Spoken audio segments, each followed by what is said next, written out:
Hello. Hello. ഇത് divorced people's ഗ്രൂപ്പിൽ നിന്നാണേ. Hello. ആ ഓക്കെ. ഒരു കഥ പറയാൻ താല്പര്യമുണ്ടെന്ന് പറഞ്ഞിരുന്നു. പറയാം. ഓക്കെ. അപ്പോ പേര് വെളിപ്പെടുത്താൻ താല്പര്യമുണ്ടോ? എന്റെ പേര് ശ്രീകുമാർ എന്നാണ്. ഓക്കെ. നിങ്ങളുടെ ജെൻഡർ വേണമെങ്കിൽ വെളിപ്പെടുത്താം. ഞാൻ ട്രാൻസ്ജെൻഡർ ആണ്. ട്രാൻസ്ജെൻഡർ. ഓക്കെ പറയൂ.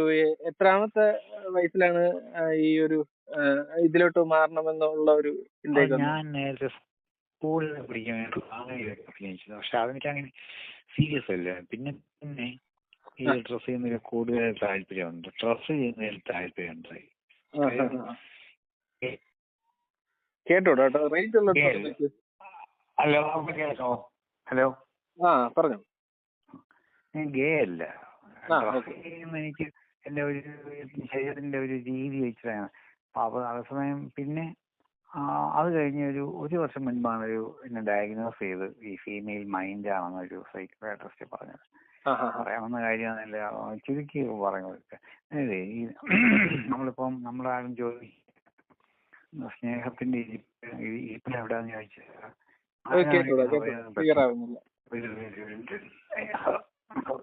ഹലോ. സ്നേഹത്തിന് ഇരിപ്പം എവിടെയാണെന്ന് ചോദിച്ചാൽ ആരാണെങ്കിലും ഹൃദയമാണെന്ന് പറയും.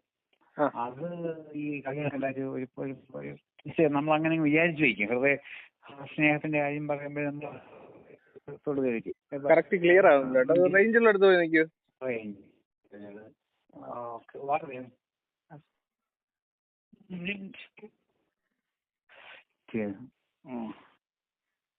ഹലോ.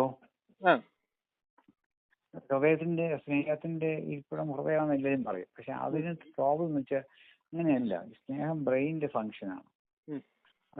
ചെറുപ്പത്തിലെ കാര്യങ്ങൾ കൊണ്ട് ഈ ബ്രെയിൻ വളരാതിരിക്കാം, ആ ഭാഗം ഡെവലപ്പ് ചെയ്യാതിരിക്കാം.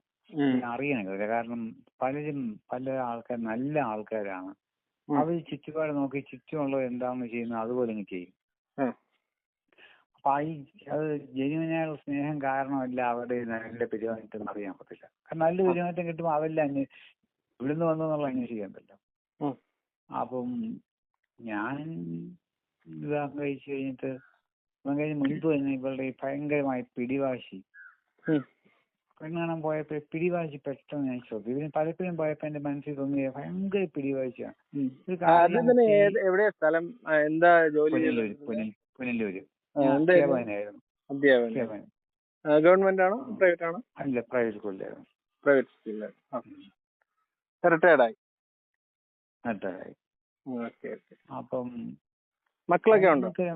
ഒരാളുണ്ട്. എവിടെയാണ്? ബാംഗ്ലൂരാണ്. അവള് അച്ഛനെയും അമ്മയും ഒട്ടും സഹിക്കാതെ ബാംഗ്ലൂർ ജോലി വാങ്ങിച്ചോളൂ. അപ്പം നിരന്തരമായ വഴക്ക് വീട്ടില്. അപ്പം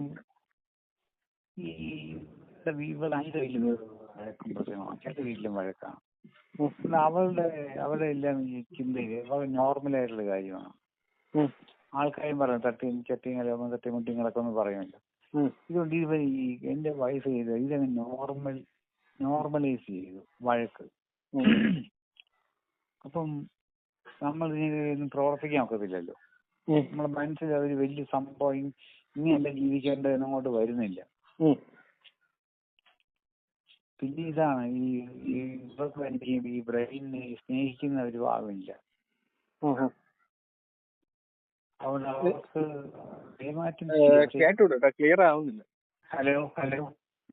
ഞാൻ ബേസ്മെന്റിലാണ് താമസിക്കുന്നത്. അതുകൊണ്ടാണ് ഇടയ്ക്ക് കാറ്റടിക്കുന്നതനുസരിച്ച് മാറി വരും. അതാണ് മെയിനായിട്ട്. അങ്ങനെ 2 വർഷം മുൻപ് എനിക്ക് മനസ്സിലായി ഒരിക്കലും എന്റെ വൈഫിന് സന്തോഷിക്കാനോ സ്നേഹിക്കാനോ ഒക്കില്ല എന്നുള്ളത് 30 വർഷത്തെ ദാമ്പത്യം കൊണ്ട് എനിക്ക് മനസ്സിലായി. അപ്പൊ ഞാൻ ഇറങ്ങിപ്പോയിരുന്നു. എന്നിട്ട് കാര്യമില്ല എന്ന് ഇറങ്ങിപ്പോയി. ഈ കൗൺസിലിംഗ് എന്ന് പറഞ്ഞ വലിയ ഇൻഡസ്ട്രി ഇതിനെ മറച്ചു വെച്ചോണ്ടാണ്. കാരണം ഇങ്ങനെ കല്യാണം കഴിച്ചിട്ട് സ്നേഹം. അപ്പൊ ഇതെന്ന് വെച്ചാൽ ഒരു ഭാര്യ ഭർത്താവ് കല്യാണം കഴിച്ചു. ഈ ഭാര്യക്ക് ഇങ്ങനെ ബ്രെയിൻ പ്രോബ്ലം ഉണ്ടെങ്കിൽ അതറിയത്തില്ല പുറത്ത് വരും. കാരണം കാരണം ചുറ്റുമുള്ളവരൊക്കെ ഭർത്താവിനെ പെരുമാറി മുൻപോട്ട് പോകും. എന്തെങ്കിലും ഒരു വഴക്കുണ്ടായാലുണ്ടല്ലോ, പിണക്കം ഉണ്ടായാലും അത് പിന്നെ അവർക്ക് മാറ്റാൻ ഒക്കത്തില്ല. ആ ഒരു ഒറ്റ വഴക്കിനകത്ത്, പിണക്കത്തിനകത്ത് ഈ ഉണ്ടാകുന്ന ഒരു നിലപാട്, ഒരു വെറുപ്പ് അവർക്ക് ഒരിക്കലും പിന്നെ മാറില്ല. അപ്പൊ ഞാൻ ഒന്ന് ക്ലിയർ ആക്കാൻ വേണ്ടി ചോദിക്കുകയാണ്, നിങ്ങള് ട്രാൻസ്ജെൻഡർ ബൈ എന്താണ് ഫിസിക്കൽ അല്ല, മൈൻഡ്? അത് ഫിസിക്കൽ ട്രാൻസെക്ച്വൽ എന്നാണ് പറയുന്നത്. അതെ. എന്നെപ്പോലുള്ള ആൾക്കാർ പലപ്പോഴും അവർക്ക് ഈ ആണിന്റെ മനസ്സായിരിക്കും, അതുകൊണ്ട് തന്നെ ആണുങ്ങളോട് ഇഷ്ടവും കാണും. എനിക്ക് പക്ഷെ എന്തുകൊണ്ടും അതില്ല. എനിക്ക് ചെറുപ്പത്തിലേക്ക് അച്ഛനും ചേട്ടൻ കണ്ടവൻ തല്ലുവാൻ, അതുകൊണ്ട് ചെറുപ്പത്തിൽ ആണുങ്ങളോട് ഭയങ്കര ശക്തമായ വെറുപ്പിലാണ് വളർന്നത്. അതുകൊണ്ടായിരിക്കും. ഏതൊരു സെക്ഷനോട് തന്നെയാണ് താല്പര്യം? കാര്യങ്ങള് ഫീമെയിലാണ്. ഫീമെയിലിനോടാണ്. ക്ലിയർ ആക്കാൻ വേണ്ടിയാ, ഇപ്പം കേൾക്കുന്ന ആൾക്കാർക്ക് ഡൗട്ട് തോന്നും. ഇല്ല, ഫീമെയിലിനോടാണ്.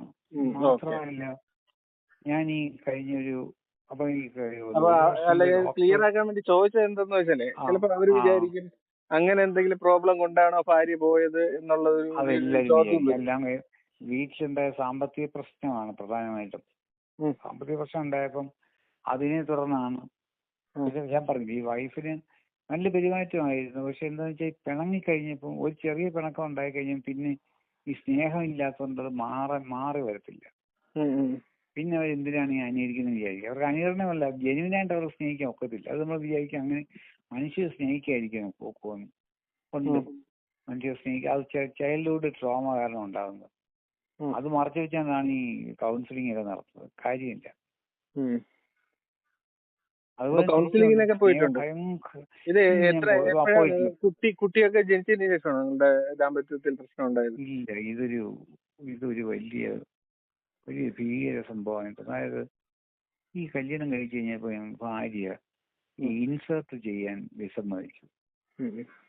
അപ്പൊ ഇൻസേർഷൻ നാളെയായിട്ട് മറ്റന്നാളായിരുന്നു നീട്ടി വെച്ചു. അപ്പൊ ഞങ്ങൾ രണ്ടും ഒരു ആശ്രമത്തിലെ അന്തേവാസികളും കൂടിയാണ്. അതുകൊണ്ട് നമ്മൾ ഈ ഒരു പരാജയം പുറത്തറിയാതിരിക്കാൻ അങ്ങേയറ്റം ശ്രമിച്ചു. അപ്പം ഇത് വജീനാസ്മസ് രോഗമാണിത്, വജീനാസ്മസ്. അപ്പൊ ആ കാരണം ഈ പുരുഷനുമായിട്ട് ബന്ധപ്പെടുന്നെങ്കിൽ സ്ത്രീ വികസിക്കാതെ വരുന്ന രോഗമാണ്. അത് 3 വർഷം കഴിഞ്ഞപ്പം ഇത് മാസ്റ്റുർബേറ്റ് ചെയ്ത് ഒഴിച്ചിട്ടൊക്കെയാണ് എനിക്കൊരു 3 വർഷം കഴിഞ്ഞ് കുട്ടി ഉണ്ടായത്. ഞങ്ങളിത് ആരെ അറിയിക്കാൻ ഇങ്ങനെ പൊതിഞ്ഞു വെച്ചു. ഞങ്ങള് മറ്റു രീതിയിൽ ബന്ധപ്പെടുന്ന രണ്ടുപേർക്കും ഓർഗാസമൊക്കെ ഉണ്ടാവുകൊണ്ട് ഇൻസർഷൻ ഒഴികെ ബാക്കിയുള്ള എല്ലാം. പക്ഷെ അന്നേരം ഞാൻ അറിയാതെ ഒരു കാര്യം, അതും എന്റെ വൈഫ് നോർമലൈസ് ചെയ്യണം. വൈഫിന് സെക്സിൽ തീരെ താല്പര്യമില്ല. ഈ കെട്ടിപ്പിടിക്കുകയും ചുംബിക്കുകയും ചെയ്യുന്ന അങ്ങനെ ഒരു താല്പര്യവുമില്ല. അപ്പൊ ഇത് ഇവളങ്ങ് നോർമലൈസ് ചെയ്ത്. നമുക്ക് എപ്പോഴും പറയുമ്പോൾ എല്ലാവരും ഇങ്ങനെയാണ്, എങ്ങനെയൊക്കെയോ അവളെ ബോധിപ്പിക്കാം. എനിക്കങ്ങനെ അവന് വഴിവിട്ട ബന്ധങ്ങളുമില്ല. അങ്ങനെ 10 വർഷമായപ്പം വലിയ വഴക്കായി. വഴക്കായപ്പോൾ ഞങ്ങൾ മാത്യു വലിയതിനെ പോയി കണ്ടു. അപ്പൊ ഞാനിത് പറയാൻ നോക്കിയപ്പോ അവൾ കഴിയുന്നത് ഇത് പറയിപ്പിക്കാൻ നോക്കി. എന്റെ ഈ ഡ്രസ് ചെയ്യാനുള്ള ഇഷ്ടത്തെ കുറിച്ച് പറയുന്നൊക്കെ ഭീഷണിപ്പെടുത്തി. ഞാൻ പിന്നെ അതും പറയാം, എല്ലാം പറയാന്ന് പറഞ്ഞു. പക്ഷെ മാത്യു വലിയന്റെ അടുത്ത് പോയിട്ട് വലിയ പ്രയോജനം ഉണ്ടായില്ല. ഞാൻ പിന്നെ 1 വർഷം വേറെ ഒരു സ്ഥലത്ത് ജോലി വാങ്ങിച്ചു. 1 വർഷം ഞാൻ മാറി താമസിച്ചു. അപ്പൊ ഇവിടെ ഒരു 6 കിലോമീറ്റർ അപ്പുറത്ത് ഡിവോഴ്സ് ആയില്ല. ഞാൻ സെപ്പറേറ്റ് ആയതേ ഉള്ളൂ. വലിയ പ്രയോജനമൊന്നുമില്ലല്ലോ. ഇല്ല, അത് നടക്കത്തില്ല. കാരണം ഇതൊരു അതിന്റെ ഭീകരത ഇടയ്ക്ക് 3-4 കൊണ്ടതിന്റെ എന്താണ് ഇയാളുടെ മനസ്സെന്ന് അറിയാനുള്ള കുറെ സാഹചര്യങ്ങളുണ്ടായി. എനിക്ക് ഒരു 5-6 സർജറി വേണ്ടി വരും. ഡയബറ്റീസ് കാരണം കാലിൽ സർജറി വേണ്ടി വരും. അപ്പൊ അതുമായിട്ട് ബന്ധപ്പെട്ട് ഇവരുടെ പ്രതികരണങ്ങളും പെരുമാറ്റങ്ങളും ഒക്കെ അത്ഭുതപ്പെടും നമ്മൾ കേട്ടോ. അവർക്കൊരു വൈകാരികമായ ഒരു അറ്റാച്ച്മെന്റ് ഇല്ല. ഇല്ല, അനിയത്തിക്കുമില്ല. അനിയത്തിയും ഡിവോഴ്സ്ഡ് ആയി. എവരുടെ അനിയത്തി? അനിയത്തി ഇവിടെ ട്രിവാൻഡ്രത്ത് തന്നെയുണ്ട്. അനിയത്തിയും ഒത്തിരി പേരുണ്ടല്ലോ, ഒത്തിരി പേർക്ക് ഈ ബ്രെയിൻ, ഒത്തിരി പലരുടെയും ബ്രെയിനിന് ഈ അവർക്ക് മറ്റുള്ളവരുടെ പെരുമാറ്റം കണ്ടംഗീകരിക്കാന്നുള്ളതല്ല, പലരുടെയും ബ്രെയിനിന് ഈ സ്നേഹിക്കാനുള്ള കഴിവില്ലായ്മയുണ്ട്. റിയലി അങ്ങനെയുണ്ട്. അത് നെറ്റിൽ കിടപ്പുണ്ടായി, ഡീറ്റെയിൽസ് വിക്കിപീഡിയയിലും ഒക്കെ കിടപ്പുണ്ട്. ആ ഒരു ഇനിബിലിറ്റി ഉണ്ട്, അഫെക്ഷൻ പ്രോസസ് ചെയ്യാനുള്ള കഴിവില്ലാത്ത ബ്രെയിൻ. അത് പക്ഷെ അത് തിരിച്ചറിയത്തില്ല, കാരണം അവരെല്ലാരും പെരുമാറും. അതുകൊണ്ട് ചിലവർക്ക് കെമിക്കൽ ബാലൻസിങ് ഇല്ലാത്തതിന്റെ ഒരു പ്രശ്നം. അതുണ്ട്, ഈ തൈറോയിഡുമായിട്ട് ബന്ധപ്പെട്ടിട്ടുണ്ടാകും. സെക്ഷൽ ഫീലിങ്സ് ഒക്കെ വരുന്ന ഹോർമോൺസും കാര്യങ്ങളൊക്കെ വയസ്സിനൊക്കെ വളരെ നേരിയ തോതിലേ ഉള്ളൂ. അത് പക്ഷെ ഇങ്ങനെയുള്ള എല്ലാ കാര്യങ്ങളും ഈ വഴക്കും വാചകങ്ങളും സഹോദരിമാരുടെ ഉദാഹരണമൊക്കെ കാണിച്ച് ഇതെല്ലാം നോർമലി ചെയ്യും. അപ്പൊ എനിക്കിതൊന്നും ഒരു വലിയ വീഴ്ചയായിട്ടോ പ്രശ്നമായിട്ടോ ഒരിക്കലും തോന്നിയില്ല. അതല്ല, അത് അവര് ജീവിച്ചു വരുന്ന സാഹചര്യങ്ങളും കാര്യങ്ങളൊക്കെ ആയിരിക്കും കുറേയൊക്കെ. അതെ അതെ, അല്ല അത് തന്നെ. അതുകൊണ്ടാണ് അനിയത്തിക്ക് ഉണ്ടായത്. അനിയത്തിക്ക് ഇതേ പ്രശ്നമുണ്ട്, കുറച്ചുകൂടെ കൂടുതലാണ്. അതിൽ തിന്മയുടെ അംശമുണ്ട് അനിയത്തി. ഇവർക്ക് തിന്മയില്ല, അനിയത്തി പക്ഷേ തിന്മയുടെ എലമെന്റും ഉണ്ട്. അതായത് 30 വർഷം ഇങ്ങനെ ഒന്ന് സന്തോഷിപ്പിക്കാനും പിന്നെ ഒക്കെ ആയിട്ട് മാറുമെന്ന് വിചാരിച്ച് 30 വർഷം കടന്നുപോയി. 30 വർഷമൊക്കെ ആയപ്പോ ഞാൻ ഇനിയിപ്പോ വയ്യ എനിക്ക് പിന്നെ ഒട്ടും വയ്യാതെ അവർക്ക് 2 MA എടുത്തു, 1 ഡിഗ്രി എടുത്തു, ഇംഗ്ലീഷ് പഠിച്ചു, ഇംഗ്ലീഷ് പ്രസംഗിക്കാൻ പഠിച്ചു, കാറ് ബൈക്കൊക്കെ ഓടിക്കാൻ പഠിച്ചു. ഇതെല്ലാം ഞാനിങ്ങനെ വിയർത്ത് ചെയ്യുന്നതെന്ന് വെച്ചാൽ ഇങ്ങനെയൊക്കെ ജീവിതത്തിൽ നേട്ടങ്ങൾ വന്നാലെങ്കിൽ ഇവളൊന്നും സന്തോഷിക്കുമല്ലോ, പക്ഷെ അത് സന്തോഷിക്കാൻ ഒക്കത്തില്ല. അവർക്ക് വേറെ റിലേഷൻഷിപ്പ് അങ്ങനെ എന്തെങ്കിലും ഉണ്ടായിട്ടില്ല. ഇല്ല, അങ്ങനെ ഒരു സിനിമാ നടനെ ഇപ്പൊ അവർക്ക് ഇഷ്ടമല്ല. ഇന്ന് വരെ ഒരു സിനിമാ നടനെ പോലും എനിക്ക് ഒന്നുമില്ല, അതുമില്ല. അങ്ങനെ ഒരു മറ്റൊരു മനുഷ്യനോട് ഒരു അഫെക്ഷനേറ്റ് ആയിട്ടൊരു ഒരു എലിമെന്റ്. ഞങ്ങൾ കൊടൈക്കനാലിൽ 1 വർഷം താമസിച്ചു. വിശ്വകർമ്മ, ഹിന്ദു വിശ്വകർമ്മ. ഞങ്ങൾ കൊടൈക്കനാലിൽ 1 വർഷം താമസിച്ചു. ആ സ്കൂളിൽ എനിക്ക് ജോലി കിട്ടിയപ്പോഴേ. എവിടെയെന്ന് വെച്ചാല് ആ വലിയ കുളമില്ല, അതിന്റെ കരയിൽ ഒരു വലിയൊരു ബംഗ്ലാവ്, വലിയ വീടാണ് ക്വാർട്ടേഴ്സ് ആയിട്ട് കിട്ടിയത്. ആ വീട്ടില് കൊടൈക്കനാലിൽ താമസിച്ച 1 വർഷം ഇവള് കാല് പിടിച്ച് പറഞ്ഞിട്ട് പോലും ആ വീട്ടിലും പുറത്തിറങ്ങിയിട്ടില്ല. എന്നുവെച്ചാൽ പുറത്തിറങ്ങുക കൊടൈക്കനാലിൽ അവിടൊക്കെ നടക്കുക ആ ഒരു സംഗതി ഇല്ല. റൊമാൻറ്റിക് അല്ല മൊത്തത്തില്, ഒട്ടുമല്ല. ഇത് വൈകാരികമായിട്ട് ഒരു അനക്കമില്ല. ഞാൻ ഒരു 2 വർഷം മുമ്പ് കുളിമുറിയിലൊന്ന് വീണു. വല്ലാത്തൊരു വീഴ്ചയായിപ്പോയി, ഭയങ്കര ശബ്ദമായിരുന്നു. അതിന്റെ ഇപ്പുറത്തിരിക്കുമായിരുന്നു ഇദ്ദേഹം. ഞാൻ ഇവിടുന്ന് ഒരു വിധത്തിൽ ഇറങ്ങി വന്നു. ഞാൻ ചോദിച്ചു, ഇത്രയും വലിയ ശബ്ദം കേട്ട് നീ എന്താന്ന് നോക്കാൻ ഞാൻ. അത് വേറെ വല്ലതാണെന്ന് ഞാൻ വിചാരിച്ചു, വീണാന്ന് ഞാൻ ചിന്തിച്ചു പോയിരുന്നു. കുളിമുറിയുടെ പുറത്തിരിക്കുന്ന ആളാണ്, കുളിമുറിക്കകത്തും ശബ്ദം കേട്ട് അനങ്ങാത്ത. അത് സംഭവം അവർക്ക് ആ ഒരു ഇതില്ല. ഹോസ്പിറ്റലിലൊക്കെ അസുഖമായിട്ട് കിടക്കുമ്പോൾ ഹോസ്പിറ്റലിലൊക്കെ വന്ന അവിടെ വെച്ച് 2-3 തവണ വഴക്കുണ്ടായി. ഹോസ്പിറ്റലിൽ കിടക്കുന്നതിൻ്റെ അടുത്ത് സർജറി കഴിഞ്ഞ് 3-ാമത്തെ ദിവസം ഭയങ്കര വഴക്കായിരുന്നു. കാലിന്റെ ഒരു സർജറി ഉണ്ടായിരുന്നു. അങ്ങനെ അത് വഴക്കാണ്, വഴക്കൊരു വീക്ക്നെസ് ആണ്. പങ്കാളിക്ക് സെക്സ് നിരോധിക്കുക എന്ന് പറഞ്ഞാൽ തന്നെ ഒരു ഒഫൻസ് ആണ്. പിന്നെ അതുപോലെ 10 വർഷത്തെ ഇൻസേർഷൻ ഞാൻ കാത്തു പറഞ്ഞാൽ എന്തുമാത്രം. അപ്പൊ ഇപ്പൊ അവള് പറയുന്നത് വെച്ചാൽ എന്റെ കുഴപ്പം കൊണ്ടാണ് ഞാനിങ്ങനെ ഡ്രസ് ചെയ്യുന്നത്. പക്ഷെ അങ്ങനെയൊന്നുമല്ല. കാരണം അതല്ല, ഇവള് തന്നെ എനിക്ക് 4-5 മറ്റ് ബന്ധങ്ങളുണ്ടായിരുന്നതിനെ കുറിച്ച് ഇതിന്റെ എല്ലാ സൗഹൃദങ്ങളും അവരുമായിട്ടല്ലേ എനിക്ക് ബന്ധമാണെന്നുള്ളതൊക്കെ അതും പറഞ്ഞു നടക്കുന്നുണ്ട്. രണ്ടും കൂടെ പറയാൻ ഒക്കത്തില്ല. ഈ സെക്സും താല്പര്യം ഇല്ലെന്ന് പറയുമ്പോൾ വേറെ സ്ത്രീകളുടെ ബന്ധമുണ്ട്. രണ്ടും അങ്ങനെയില്ല. അവൾക്ക് സ്വന്തം ഒരു വലിയ പരാജയം മറച്ചു വെക്കാൻ വേണ്ടി അവൾ ആത്മാർത്ഥമായിട്ട് ഇതിലെല്ലാം വിശ്വസിച്ച് പറയുന്നതാണ്. നിങ്ങള് മെഡിക്കൽ ചെക്കപ്പ് ഒക്കെ ചെയ്ത് നോക്കിയിട്ടുണ്ടായിരുന്നോ? എന്തിനാണ്? അല്ല, പുള്ളിക്കാരിക്ക് ഈ മെഡിക്കൽ ഇല്ല. ഞങ്ങൾ 2-3 സൈക്യാട്രിസ്റ്റിനെ, ഒരു സൈക്കോളജിയും 2 സൈക്യാട്രിസ്റ്റിനെ കണ്ടു. പക്ഷെ അവരൊന്നും ഒട്ടും ഹെൽപ്പ് ചെയ്യില്ല. കാരണം ഇത് ഈ നാർസിസം എന്ന് പറയുന്ന ഒരു സിറ്റുവേഷൻ. അപ്പൊ നാസിന്റെ പ്രത്യേകത എന്ന് വെച്ചാൽ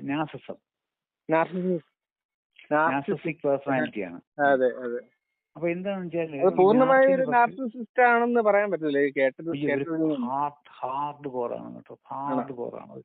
എന്റെ ഒരു ഫ്രണ്ട് സൈക്യാട്രിസ്റ്റ് ഉണ്ട്, അയാളൊക്കെ പറയും. അപ്പൊ ഇയാളുടെ പ്രത്യേകത എന്ന് വെച്ചാല് ഈ ഏത് മനോരോഗത്തിനും ചികിത്സിക്കാനായിട്ട് ഓഫർ ചെയ്ത് സൈക്യാട്രിസ്റ്റുകൾ വരും. ഇപ്പം ഫിഡോഫൈൽ റേപ്പിസ്റ്റ് ആണെങ്കിലും ഒക്കെ അവരെ നേരെയാക്കാനായിട്ട് സൈക്യാട്രിസ്റ്റ് വില്ലിങ് ആണ്. നാർസിസ്റ്റുകളെ മാത്രം സൈക്യാട്രിസ്റ്റ് ചികിത്സിക്കത്തില്ല. ഞാൻ ചോദിച്ചും പറഞ്ഞു 2 കാര്യം: ഒന്ന് നേരെ ആവത്തില്ല, മറ്റൊന്ന് അവർ അർഹിക്കുന്നില്ല. കാരണം വേറെ ഒരു മനുഷ്യനെ ഈ ചെലന്തി ഇണകളുടെ രക്തം ഊറ്റി കുടിക്കുന്ന പോലെ ഒരു ഇതുമില്ലാതെ സ്വന്തം സന്തോഷത്തിന് രക്തം ഊറ്റി കുടിക്കാൻ ഒരു മടിയും ഇല്ലാത്ത ആൾക്കാരാണ്. അവരത് അർഹിക്കുന്നില്ല. അത് മാറില്ല എന്നാണ് അവർ പറയുന്നത്. ഒരു രീതിയിലും അവര് മാറ്റാനൊക്കെ തരുന്നു. അതൊരു ഭയങ്കര സംഭവമാണ്. ഈ നാർസിസം ഇതിന് പറഞ്ഞ ഈ വാലന്റൈൻസ് ഡേ സ്പീച്ച് എന്നൊക്കെ പറഞ്ഞിട്ട് പറയുന്ന ലക്ഷണങ്ങളെല്ലാം കറക്റ്റാണ്. 2 തവണ ഇതുപോലെ പിണങ്ങി മാറി താമസിച്ചപ്പം ഉപദ്രവിക്കാൻ ശ്രമിക്കുക, അതാണ് മെയിൻ നാർസിസിന്റെ ഒരു പ്രധാനപ്പെട്ട ഒരു ലക്ഷണം. ഉപദ്രവിക്കുക, ദേഹോപദ്രവം, വാക്കുപദ്രവം. അതെ 2 തവണ ഇതുപോലെ വീട്ടിൽ നിന്ന് ഈ അതൊന്നും മാറി താമസിച്ചു. 2 തവണയും ഈ ഒരിക്കൽ ഭയങ്കരമായിട്ട് സ്പീച്ച്, അതായത് എല്ലാ രീതിയിലും ഒരു വെൽക്കമിങ് സ്പീച്ച് നടത്തി. അത് നാർസിസ്റ്റുകളുടെ സ്വഭാവമാണത്. അവർ പിണങ്ങിയിരിക്കുമ്പോൾ ഒരു ദിവസം ഇതുപോലെ എല്ലാം മറന്ന് മാലാഖ ആയതുപോലെ സ്പീച്ച് നടത്തും. ഇത് ഈ സ്നേഹം കൊതിച്ചിരിക്കുന്ന ഒരു ഭർത്താവോ ഭാര്യയോ ഇതിൽ വീണു പോകും. കാരണം അയാൾക്ക് ജീവിതത്തിൽ കിട്ടാത്തൊരു കാര്യമാണ് ഒരു ഓഫർ ചെയ്യുന്നത്. പക്ഷേ അത് വിശ്വസിച്ച് തിരിച്ചു ചെന്നാൽ ഇതിന്റെയും കൂടെ കടമായി തീർക്കും. ആ ഒരു സ്പീച്ച് നടത്തിയതിന്റെ കടം കൂടെ വലിയ പുറത്ത് തീർക്കും. ഭയങ്കരമാണ് അതിന്റെ ഒരു ഈവിൾ സൈഡ് എന്ന് പറയുന്നത്. പിന്നെ അതെന്തോ ഓരോ മനുഷ്യന് എന്തെങ്കിലുമൊക്കെ ജീവിതത്തിലൊക്കെ ചെയ്ത തെറ്റുകളുടെ ഒക്കെ ആയിട്ടൊക്കെ ഇങ്ങനെ ഓരോ കാര്യങ്ങൾ കിടക്കും. ചിലർക്കിടയിലെ ഇത് ഫോഴ്സ്ഫുള്ളി നടന്ന വിവാഹം അത് ചോദിച്ചിട്ടുണ്ടോ എപ്പോഴെങ്കിലും? എന്താ ഇത് വിവാഹം ഫോഴ്സ്ഫുള്ളി നടന്നതാണ്? അല്ല, ഇവർക്ക് വിവാഹം കഴിക്കുന്നത് പോലും എന്തിനാണ്, സെക്സിനാന്നുള്ളതൊന്നും അതൊന്നും അറിയത്തില്ല. മൂത്തരെ കെട്ടിച്ചു, ഞാൻ അടുത്ത എന്റെ ഊഴമാണ്, അപ്പൊ ഞാനും കല്യാണം കഴിച്ചു പോയി എന്നുള്ള എന്തിനാണ്, എങ്ങനെ കൊച്ചുണ്ടാകുന്നത്, ഇതൊന്നും അവർക്ക് അറിയത്തില്ലായിരുന്നു. സെക്സ് എഡ്യൂക്കേഷനെ കുറിച്ച് ഒരു ധാരണയില്ല. അത് കേരളത്തില് വളരെ കോമൺ ആണ്. ഇങ്ങനത്തെ കുറച്ച് കേസുകൾ നമ്മൾ കണ്ടിട്ടുണ്ട്. സംഭവം എന്ന് പറയുമ്പോ അവര് പഠിച്ച് ഇപ്പൊ വന്ന ഒരു ഇതുണ്ട്, വീട്ടുകാരുടെ ഒരു ഇത്. അവര് ചില ബോർഡിംഗ് സ്കൂളിലെ പിള്ളേരെ പോലെ വെളിലോകമായി യാതൊരു ബന്ധമില്ലാതെ അത് കാണല്ലേ, അത് ചീത്തയാണ്, അത് തെറ്റാണ് എന്നൊക്കെ ഉള്ള ഒരു ചിന്തയിൽ വളർന്നു വന്ന് അവരുടെ മൈൻഡിൽ അത് ഉറച്ചു പോകും. അതെ. അപ്പൊ സെക്സ് എന്ന് പറയുന്നത് തെറ്റാണ്, അത് മഹാപാപമാണ്, അങ്ങനെ മറ്റൊരു പുരുഷനെ നോക്കാൻ പാടില്ല, പുരുഷനെ നോക്കാൻ പാടില്ല എന്നൊക്കെ ഉള്ള ചിന്ത വെച്ച് പിന്നെ അത് വിവാഹത്തിലോട്ട് അവർക്ക് അറിയായിരിക്കും, പക്ഷെ അവരുടെ മൈൻഡില് ഇതായിരിക്കും, അത് രജിസ്റ്റർ ചെയ്ത് പോയി കാണും. ഇവർക്ക് ഒരു പ്രണയം പോലും ഉണ്ടാവാനുള്ള ഒരു ചാൻസും ഇല്ല. ഇതിന് മറുസൈഡുണ്ട്. ഞാൻ അതായത് വളരെ 10ാമത്തെ വയസ്സ് മുതല് പലരിൽ നിന്നും ഈ ലൈംഗിക പീഡനം എന്ന് പറയാനില്ല, ലൈംഗികത അനുഭവിച്ച് വളർന്ന ഒരാളിനെ അറിയാം. അപ്പൊ ഇതിന്റെ ഫലമായിട്ട് ഈ ആള് നിംഫോമാനിയൊക്കെ ആയിപ്പോയി. ഒയ്യോ, നമ്മൾ പ്രതീക്ഷിക്കത്തില്ല കേട്ടോ. നമ്മൾ ആ ഒരു ലെവൽ ഓഫ് നിംഫോമാനിയ നമ്മളൊക്കെ ഇങ്ങനെ കഥകളിലൊക്കെ വായിക്കുമെങ്കിലും ആ ഒരു വ്യക്തിയുടെ ഒരു ഹെൽപ്ലെസ്നെസ് നമ്മൾ ഞെട്ടിപ്പോകും കേട്ടോ. കാരണം അവർക്ക് ഡ്രൈവ് എന്ന് പറഞ്ഞ ഒരു രക്ഷയില്ല. അവർക്കിത് ആ സെൽഫ് കൺട്രോൾ ഒക്കത്തേ ഇല്ല.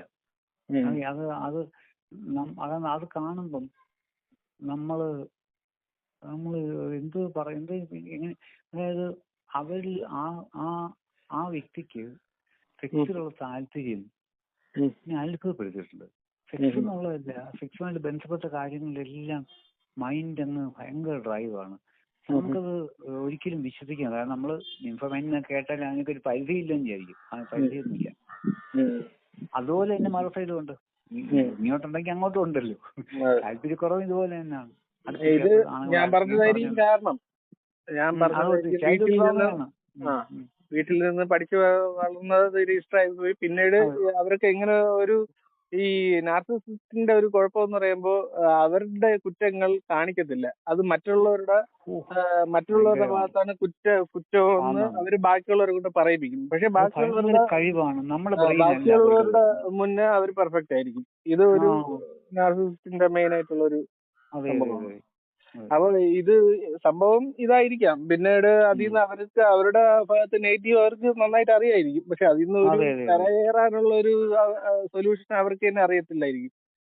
പക്ഷെ നമ്മുടെ കേരളത്തിലെ ഈ ആൽക്കഹോളിക് അനോണിമസ് എന്ന് പറയുന്നത് ഇപ്പൊ ഈ ഡിവോഴ്സ് ഗ്രൂപ്പ് ഇതുപോലുള്ള ഗ്രൂപ്പുകളുടെ ഭയങ്കര ആവശ്യമുണ്ട്. കാരണം എനിക്കൊത്തിരി ഈ LGBT ഫ്രണ്ട്സ് ഉണ്ട്. പണ്ട് പോലെ എനിക്ക് ക്രോസ് ഡ്രസ്സിങ് ഉണ്ടായിരുന്നതുകൊണ്ട് അങ്ങനെ പരിചയപ്പെട്ട് ഓവർ ഇയേഴ്സ് എനിക്ക് താല്പര്യം വളരുന്ന പോലെ എനിക്ക് ഇങ്ങനെ ഇഷ്ടംപോലെ കൂട്ടുകാർ. അപ്പൊ അതിൽ വലിയ ചതിയുള്ള ഒരു മേഖലയാണ്. അതെങ്ങനെയാന്ന് വെച്ചാല് ഈ ഇപ്പൊ എന്നെ പോലെ പല ട്രാൻസ്ജെൻഡേഴ്സിനും സ്ത്രീ ആവാൻ താല്പര്യമൊന്നുമില്ല. അതിപ്പോ അതൊരു ഓപ്പൺ എയർ പെർഫോമൻസ് പോലെയാണ് അവർക്ക് പക്ഷെ എന്തോ ഇവർക്ക് ഈ LGBTക്കാർ എണ്ണം കൂട്ടാൻ വേണ്ടിയുണ്ടല്ലോ ഞങ്ങളെ പോലുള്ളവരെ കൂട് നിർത്തും. ഇപ്പൊ കൂട് നിർത്തും എന്ത് വെച്ചെന്ന് പറഞ്ഞാൽ ഈ സഹവാസം കൊണ്ട് നമുക്ക് ഇതുപോലെ താല്പര്യം വന്നു പോകും. താല്പര്യം ഇതിനെല്ലാം കമ്മീഷൻ ഉള്ളതുകൊണ്ട് ആദ്യം കാത് കുത്തിക്കും, മൂക്ക് കുത്തിക്കും, പിന്നെ സർജറി വരെയും കൊണ്ടുപോകും. സർജറി നല്ല കമ്മീഷനാണ്. അതൊക്കെ ഇന്ത്യയിലെ എല്ലാ സർജറിയും പരാജയമാണ്. എല്ലാവരും ഒരു 40 വയസ്സിനപ്പുറം ഈ മറ്റേ ഋതുപർണ ഘോഷ് പോലും 43 വയസ്സിൽ മരിച്ചു പോയല്ലോ. സംവിധായകനായിരുന്നു. അപ്പം ഇത് വലിയ അപകടം പിടിച്ചൊരു സംഗതി. പക്ഷെ അത് ഒന്നാമത് ഇതിനകത്ത് ഈ LGBTQ പോയാൽ നല്ല വരുമാനമാണ്. ലക്ഷക്കണക്കിനാണ് ഈ റിയൽ പ്രോസിക്യൂട്ടറിനേക്കാൾ കൂടുതലാണ് ഇവർക്ക് റേറ്റ്. അപ്പൊ അതുകൊണ്ട് ഒരു ലുക്രേറ്റീവ് ബിസിനസ് ആയതുകൊണ്ട് ഈ അരികിൽ നിൽക്കുന്ന അങ്ങനെയൊന്നും പോകാത്ത ആൾക്കാരെ കൊണ്ട് അതിലോട്ടങ്ങ് റാങ്ക് ഇൻ ആയി പോകും. അതുകൊണ്ട് അത് ഞാൻ പറയാൻ കഴിഞ്ഞെന്ന് വെച്ചാൽ ഇപ്പൊ അതിനകത്ത് ഒത്തിരി ആൾക്കാരുമായിട്ട് സംസാരിച്ചപ്പം കുറെ ആൾക്കാരെ അവരെവിടെ നിൽക്കുന്നത് പറഞ്ഞ് മനസ്സിലാക്കാൻ പറ്റി. കാരണം അവരുടെ കാര്യങ്ങൾ അവർക്ക് പറയാനുള്ള ചാൻസ് കൊടുത്തുകൊണ്ട്. അതുപോലെ എല്ലാ മേഖലകളിലും ഈ കേൾവിക്കാരൊന്നുമില്ല. ഞാനിപ്പം ഇത്രയും പറഞ്ഞപ്പോ ഒരു തവണ പോലും താങ്കൾ എന്നെ ഇങ്ങോട്ട് ഉപദേശിച്ചില്ല, ജഡ്ജിങ് ചെയ്തില്ല, ഉപദേശിച്ചതുമില്ല. ഇത് പക്ഷെ വളരെ അൺയൂഷ്വലാണ്. ആൾക്കാർ നമ്മുടെ ജീവിതം പറഞ്ഞാൽ അവർ ഒന്നുകിൽ ജഡ്ജ് ചെയ്യും അല്ലെങ്കിൽ നമ്മൾ അഡ്വൈസ് ചെയ്യും. ഇത് രണ്ടും അല്ലല്ലോ നമുക്ക് വേണ്ടത്. നമുക്ക് സിമ്പത്തിക് ഹിയറിംഗ് അല്ലേ വേണ്ടത്. അത് ഇല്ല. അതുകൊണ്ട് അതിന്റെ ഒരു ഭയങ്കര ഡെർത്ത് കേരളത്തിലുണ്ട്. അടങ്ങി പറഞ്ഞ് ഒരു ഈഗോ ഇല്ലാത്ത ഒരാളുടെ ഒരു ഏറെക്കുറെങ്കിലും ശരിയായ ഒരു ഗൈഡ് ലൈൻ. അപ്പൊ അയാൾക്കിപ്പം മനഃശാസ്ത്രജ്ഞനായിട്ട് ഹെൽപ്പ് ചെയ്യാനൊക്കെ പറ്റില്ല. പക്ഷെ ഏത് സൈക്യാട്രിസ്റ്റിനെയാണ് കാണണോ വേണ്ടയോ?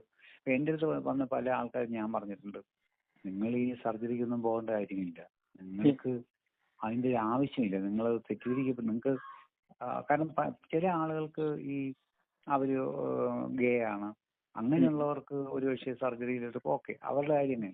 ഇത് ഗേ ഒന്നുമല്ല. അയാള് ഡ്രസ്സിങ് ഇഷ്ടമാണ്, പക്ഷെ അയാൾ വന്നു കഴിയുമ്പോൾ അയാൾ ഇത് പെട്ടുപോകും. അത് ഇത്ര കഥകൾ അറിയുമെന്ന് വെച്ചാൽ പെട്ടുപോയ ആൾക്കാർ. അപ്പൊ അതുകൊണ്ട് ഞാൻ വിചാരിക്കുന്നത്, ഞാൻ മന്ത്രി ബിന്ദുവിനെ ഞാൻ ഒരിക്കൽ സംസാരിക്കും ഈ വിഷയം. അതായത് LGBTQ എന്ന് ഈ പെർഫോമാറ്റിവിസ്റ്റ് എന്ന് പറയും. ഫീൽഡാകണ പെർഫോമാറ്റിവിസ്റ്റ് എന്ന് പറയും. ഈ പെർഫോമാറ്റിവിസ്റ്റ് എന്ന് പറഞ്ഞൊരു ഗ്രൂപ്പിനെ ഇതിൽ നിന്ന് അടർത്തി മാറ്റേണ്ടതുണ്ട്. നമുക്ക് ഡിവോഴ്സ്ഡ് പീപ്പിൾസ് ഗ്രൂപ്പാണ്. അപ്പം നമ്മൾ ഇതില് കൂടുതൽ ഞാൻ പറയാമെന്ന് വെച്ചാല് ഇതുപോലെ തന്നെ ഈ ഡിവോഴ്സ്ഡ് ആൾക്കാർക്കും സിമ്പത്തിക് ഹിയറിംഗ് ആണ് വേണ്ടത്. പോസിറ്റീവ് ആയിട്ട് ഹിയറിംഗ് അവർക്ക് അതാണ് വേണ്ടല്ല. വേറെ ഒന്നും അലയൻസിനോ അല്ലെങ്കിൽ അഡ്വൈസിനോ ഒന്നും വേണ്ടിയല്ലല്ലോ അവർ വരുന്നത്. എക്സാമ്പിളായിട്ട് പറഞ്ഞതേ ഉള്ളൂ. അപ്പൊ ഇതാണ് എത്ര കൊല്ലമായി ഇപ്പം പിരിഞ്ഞ് താമസിക്കാൻ തുടങ്ങിയിട്ട്? ഇപ്പം കംപ്ലീറ്റ് ആയിട്ട് പിരിഞ്ഞിപ്പോ 2 വർഷമായി. 2 വർഷം. No contact. ഞാൻ കോണ്ടാക്ട് ഉണ്ട്. എന്തെങ്കിലുമൊക്കെ കാറിന്റെയൊക്കെ ഞാൻ വാങ്ങിച്ച കാർ അവൾക്കും കൊടുത്തു. അപ്പം കാറിന്റെയൊക്കെ എന്തെങ്കിലും ഇഷ്യൊക്കെ അങ്ങനെയൊക്കെ വീട് മാറുന്ന കാര്യമൊക്കെ എന്തെങ്കിലും ആവശ്യമൊക്കെ ഉള്ളത് വിളിക്കും. ഞാൻ കോണ്ടാക്ട് ഇല്ല. വിളിക്കുമ്പോൾ ഈ വലിയൊരു ഈ ആളിന് ഈ ഇപ്പൊ ഞാനിപ്പോ വീട്ടിലോട്ട് ചെന്ന് ഒരു 10 മിനിറ്റ് ഇരുന്ന് ഭയങ്കരമായിട്ട് വഴക്കുണ്ടാവും. പക്ഷേ ഇപ്പൊ നാളെ ഇപ്പം ഫോൺ വിളിക്കുമ്പോൾ ഇതൊന്നും നടന്ന രീതിയേ ഇല്ല അവർക്ക്. അവർക്ക് അങ്ങനെ സംഭവം ഉണ്ടായിട്ട് പോലും ഇപ്പൊ ഞാൻ കാലൊടിഞ്ഞ ഹോസ്പിറ്റലായിരുന്നു 2 മാസം മുൻപ്. അപ്പൊ അവിടെ വന്നിരുന്നു. ഭയങ്കര വഴക്കുണ്ടായി, ഭയങ്കര വഴക്ക്. അപ്പൊ അത് കഴിഞ്ഞ് അവിടെ നിന്ന് ഇറങ്ങി കഴിഞ്ഞ് പിന്നെ ഞാൻ വിളിച്ചപ്പോ ഇദ്ദേഹം സംസാരിക്കുന്നത് കേട്ടാൽ ആ വഴക്കൊന്ന് നടന്നതായിട്ട് പലരും മുൻപിൽ വെച്ചാണ് ഈ ഭയങ്കരമായിട്ട് ഒരു സവിശേഷതയാണ്. അപ്പം എനിക്ക് നിങ്ങളുടെ സംസാരത്തിൽ നിന്ന് ഇത്രയും നേരമായിട്ട് ഉള്ള സംസാരത്തിൽ നിന്ന് മനസ്സിലായത് യു സ്റ്റിൽ ലവ് ഹർ. ഇങ്ങനെ നിങ്ങൾ ഇപ്പോഴും ഇഷ്ടപ്പെടുന്നുണ്ട്. വിരോധമില്ല എനിക്ക്. അവരുടെ ഹെൽപ്ലെസ്നെസ് ആണ് അവരുടെ ബ്രെയിൻ മനസ്സിലാവുന്നുണ്ടല്ലോ. അതുകൊണ്ടല്ലോ എനിക്ക് അറിയാത്. അവർ താലി ഒരുക്കി മാലയാക്കി കേട്ടോ. അത് വേണ്ടെന്ന് തന്നെ അവർ താലി ഒരുക്കി മാലയാക്കി വേണ്ടെന്ന് തന്നെ അവർ തീരുമാനിച്ചു. അവർക്ക് പിടിവാശി കാര്യങ്ങളാണ്. അപ്പൊ ഒന്നും ചെയ്യാൻ പറ്റില്ല. അതെ നമുക്ക് പിന്നെ ഇത് ഒരാളുടെ നാർസിസിസ്റ്റിനെയൊക്കെ മാറ്റിയെടുക്കുക ഭയങ്കര ടഫായിട്ടുള്ള, അത് നടക്കാത്തൊരു കേസാണ്, അസാധ്യമാണ്. അവരുടെ നിന്ന് നമ്മള് വിട്ടുമാറുക എന്നുള്ളത് മാത്രമേ നമുക്കും അവർക്ക് നമുക്ക് അല്ലെങ്കിൽ എവിടെയെങ്കിലും ഒരു ജീവഹാനിയോ ഉണ്ടാവാനുള്ള ചാൻസ് ഉണ്ട്. നമ്മള് സേഫ് ആവുക എന്നത് മാത്രമേ ഉള്ളൂ. അപ്പൊ നിങ്ങളിപ്പോ അത് ചെയ്തല്ലോ. മോന്റെ കല്യാണം കഴിഞ്ഞോ? മോളെ കല്യാണം കഴിഞ്ഞില്ല. മോൾക്കും ഈ പ്രശ്നമുണ്ട്. കാരണം ഞാൻ പണ്ട് പോലെ ഞങ്ങളുടെ വീട്ടിൽ ലവ് മാരേജ് ഞാൻ മാത്രമേ ഉള്ളൂ അറേഞ്ച് മാരേജിന് പോയത്. വേറെ ഞങ്ങളുടെ വീട്ടിൽ എല്ലാ മതക്കാരും ജാതിക്കാരും അതൊന്നും ഞങ്ങളുടെ വീട്ടിൽ പ്രശ്നമില്ല. അതുകൊണ്ട് പണ്ടേ ഞാൻ അവളെ ആരെങ്കിലും കണ്ടുപിടിക്കാൻ ഒരു പ്രേരിപ്പിച്ചിരുന്നു. പക്ഷെ അവൾക്കൊക്കത്തില്ല. വെച്ചാൽ അവൾക്കൊക്കത്തില്ല, ആളുകൾക്കൊക്കത്തില്ല. ആളുകൾ പെട്ടെന്ന് കുറെ നല്ല സ്മെല് മിസ് ഓൾ സയൻസ് സ്കോളൊക്കെ ആയിരുന്നു അവള്. പക്ഷേ എന്ത് വെച്ചാൽ അവൾ ഈ ആൾക്കാരെ കുറച്ച് കഴിയുമ്പോഴത്തേക്ക് വിട്ടുപോകും. എവിടെയോ സ്വഭാവത്തിൽ ഈ അമ്മയുടെ സ്വഭാവത്തിന് എന്തോ കിടക്കുന്നത്. അതുകൊണ്ടാണ് ആ പയ്യന്മാർ വിട്ടുപോകുന്നത് കുറച്ച് കഴിയുമ്പോൾ. സീരിയസ്ലി ഞാൻ പണ്ട് പോലെ ഞങ്ങളുടെ കാലം ഈ തലമുറ നമുക്ക് അറിയത്തില്ലല്ലോ. അപ്പൊ ഞാൻ ഇപ്പൊ എന്റെ മോൾക്ക് ഒരു വരനെ കണ്ടുപിടിച്ചു കൊടുക്കാൻ ഒരു രീതിയിലും എനിക്ക് ഇഷ്ടപ്പെടുന്ന ഒരാളല്ല ആയിരിക്കത്തില്ല. അങ്ങനെ വരച്ചില്ല. കാരണം ഭയങ്കര ഡിഫറെന്റ്. ഈ ജനറേഷൻ വളരെ ഡിഫറെന്റ്. അപ്പൊ ഞാൻ കണ്ടുപോലെ വിചാരിക്കുന്നത് അവൾ ഇഷ്ടമുള്ളത് ഞങ്ങളുടെ വീട്ടിലൊക്കെ എല്ലാവരും അങ്ങനെ കണ്ടുപിടിച്ചെന്ന് വിചാരിച്ചു. പക്ഷെ അത് അവക്കൊന്നാമത് ആരും അങ്ങനെ താല്പര്യം തോന്നിയില്ല. അങ്ങനെ തോന്നിയ ആൾക്കാര് കുറെ കഴിയുമ്പോൾ വിട്ടുപോവുകയും ചെയ്തു. ഇവർക്ക് സംഘപരിവാറുകാരനോട് ഭയങ്കര 2 വർഷം ഭയങ്കര പ്രണയമായിരുന്നു. 2 വർഷം കഴിഞ്ഞിട്ടാണ് അവന്റെ ഈ മാടമ്പിത്തിന് അവള് തിരിച്ചറിയുന്നത്. ഞാൻ അനുഭവപ്പെട്ടു. കാരണം അതൊക്കെ തിരിച്ചറിയാൻ എന്ത് എളുപ്പമാണ്. പ്രേമം ആയപ്പം ബ്ലൈൻഡ് ആയിപ്പോയി. കല്യാണം കഴിച്ച അമ്മ പറയുന്നത് വീട്ടിലൊക്കെ വന്ന് താമസിച്ചു. ബീഹാറിൽ നിങ്ങളുടെ മോള് പ്രണയിക്കുന്നെങ്കിലും ഉണ്ടല്ലോ. അതെ ട്രൈ ചെയ്യുന്നുണ്ടല്ലോ.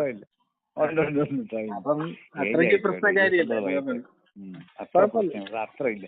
പക്ഷെ ഇതുണ്ട് സ്വാർത്ഥതയുണ്ട്. എന്റെ ഇപ്പൊ നമ്മുടെ ഫ്രണ്ട്സ് എല്ലാം പറയും എല്ലാവർക്കും നല്ല സ്വഭാവമാണെങ്കിലല്ലേ, നല്ല സ്വഭാവമൊക്കെയാണ്, പക്ഷെ ഭയങ്കരമായി സെൽഫിഷാണ് എല്ലാവരും പറയും. പക്ഷെ അതിന്റെ പ്രത്യേകിച്ച് നിങ്ങളുടെ ഫാമിലി ശരിയല്ലെങ്കിൽ പിള്ളേര് ഭയങ്കര സ്വാർത്ഥതയും ലവിനോടൊന്നും പ്രത്യേകിച്ച് ഒരു വാല്യൂ ഒന്നും കാണുന്നില്ല. അതെ, അത് നിങ്ങളെ ഭാഗത്തു നിന്നുള്ള മിസ്റ്റേക്ക് ആണ്. കുട്ടിയെ കുറ്റം പറഞ്ഞിട്ട് കാര്യമില്ല. അപ്പൊ ഇതാണ് നിങ്ങളുടെ സ്റ്റോറി, ഇതുവരെ ഉള്ള സ്റ്റോറി.